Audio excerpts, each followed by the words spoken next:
for me. And so I just want you to know that. And now we have, like Iowa has two really qualified, incredible, two women congresspersons for the first time. We have one in Delaware that's as good as anybody in the country. And I want you to introduce her. Get him up for Carter. Come on, get up here. I'll tell you what, this woman can preach.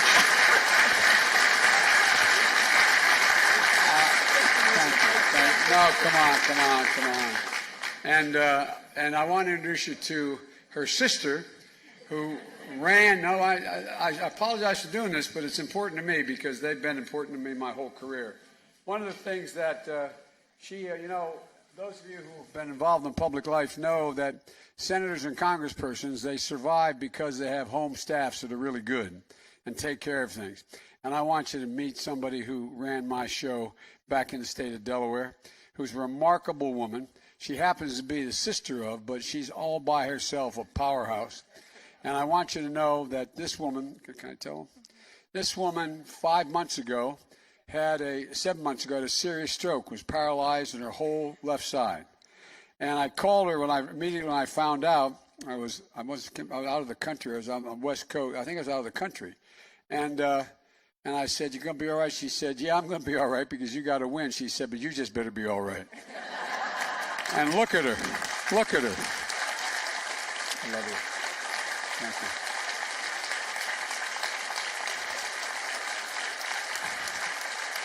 And one of the real leaders, you've heard me say out here, everybody's always amazed why I have such overwhelming support in the African American community. Well, because of great African American leaders back in my home state, a man who held office for 25 years in my state, but from my standpoint, what is even more important, he played with Tiny Archibald, was an All-American himself, and their dad, Ted Blunt.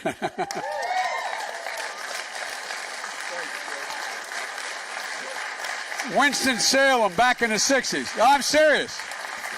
Drafted. This is an incredible athlete. And so, look, guys, I also say I'm sorry to go on so long, but I can't.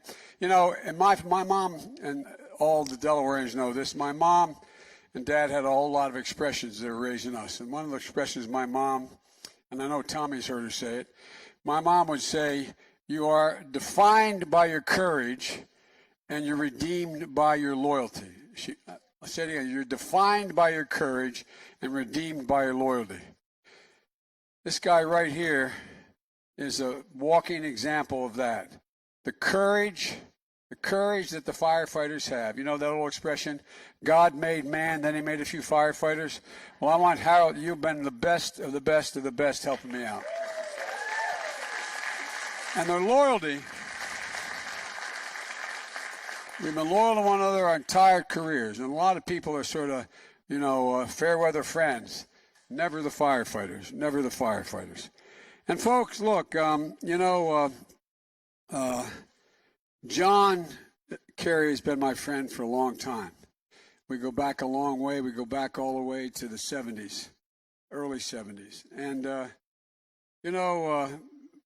Kennedy said that moral courage is rarer than courage in battle. I'm paraphrasing him. This is a man who is one of the men I can say without fear of contradiction combines both. His physical courage was absolutely undaunting. Silver Star. This is a guy who has more courage, physical courage, in the little finger than most people have in their whole body. And his moral courage exceeds it. And John, thank you for everything you've done for me.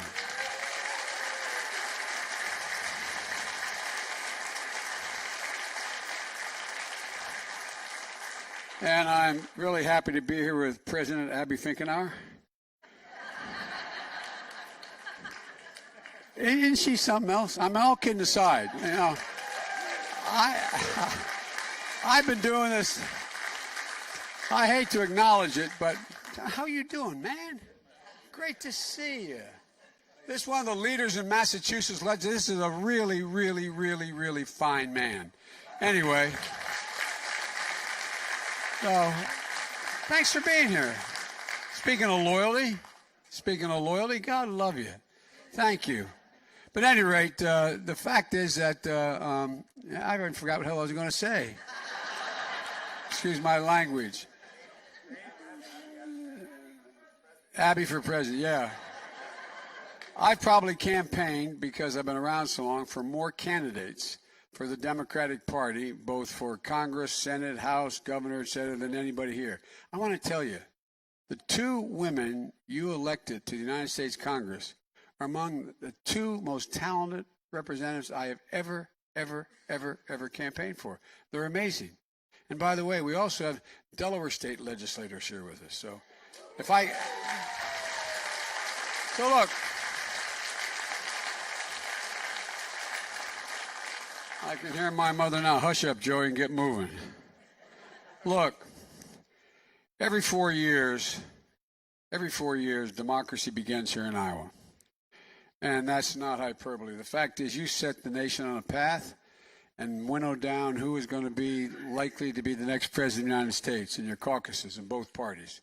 This time there's one caucus, although a lot of Republicans are here to participate in it, meaning that they tell me 80 surrogates are out here from Trump. He's just interested to see how you all do things, But it's always a big responsibility. But it may be presumptuous of me to say, but I don't think you've ever had a greater responsibility than you have this time. Not because I'm on the ballot, not because I'm running, not because I'm one of the people seeking it, but because of the man who's president. We owe it, you owe it in Iowa to the nation to make sure that Donald Trump is not the next president of the United States.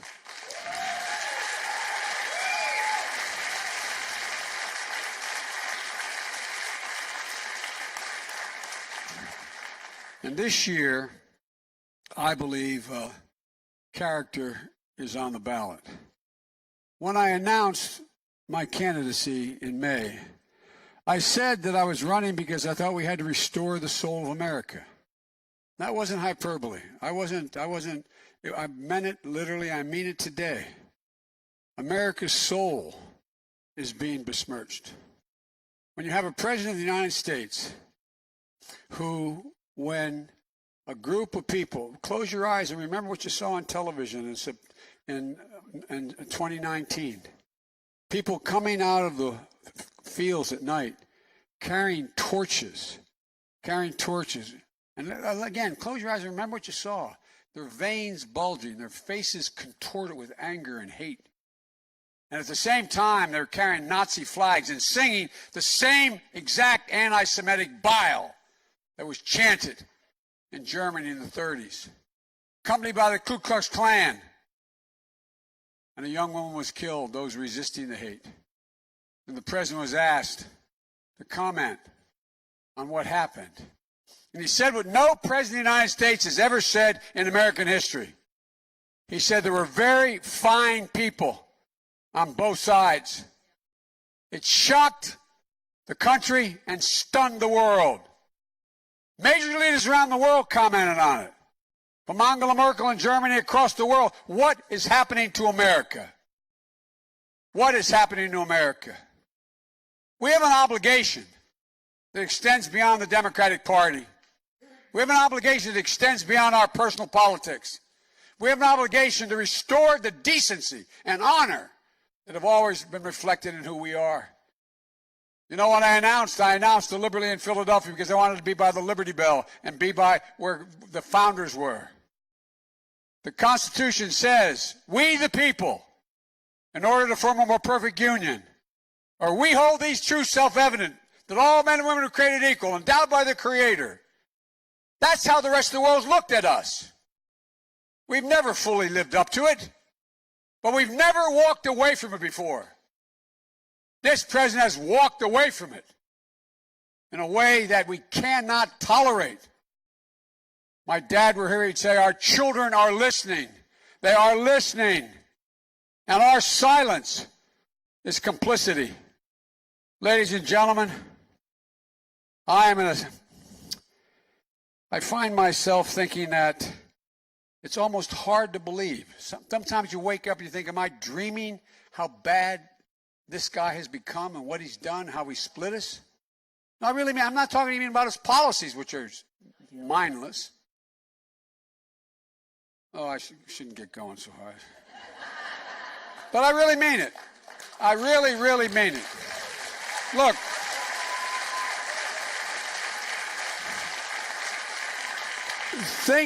Think of what he has done. He's the commander-in-chief of the United States of America. And we learned a little while ago that he actually, at the Pentagon some time ago, facing our flag officers, our Navy personnel, and our generals, facing them and to their face, said to them and about them, and I want to get it right. He said, "You're a bunch of losers, dopes, and babies." And I was told there were a couple other things said that I will not repeat. I don't know that for sure, but that's what was printed. Can you imagine that? Can you imagine any president ever having the presumptuous arrogance to say something like that across the board? I think he is the only one, sir. I really mean it.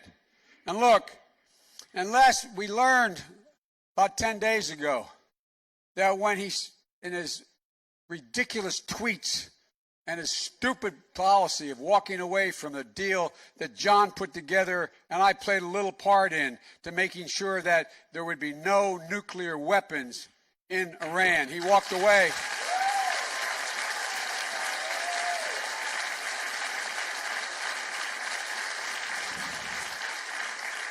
His America first has meant America alone. What happened? In exchange, missile fire into Al-Assad Air Base in Iraq. American soldiers were there. They were the target. We were initially told no one was hurt. Then we found out, no, 34, now 64. 64 American heroes have traumatic brain injury. And what did the commander-in-chief of the United States military say? My son spent a year there. If he were there now, I would be so damn angry and worried, I don't know what I would do. You know what he said? He said, it's not that serious, just bad headaches. What in God's name? No, I really mean it. Think about what it says. Think about what it says to the rest of the world. About a command. What would you say if you heard the president of France, the prime minister of England, was talking about his or her troops that way? Well, let me tell you, it's dangerous. It undermines everything. He undermines everything. And ladies and gentlemen, let's be clear about something.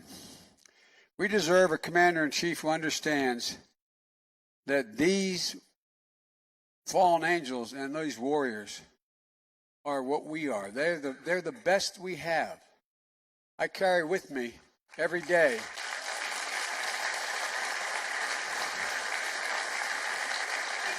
I carry with me a schedule, my schedule for every day. And what I have here is a black box. What's it say? Daily U.S. Troop. I want to know exactly how many of our heroes have died or have been wounded. As of today, dead in Iraq and Afghanistan, 6,905. Not 6,000 or so, 6,905.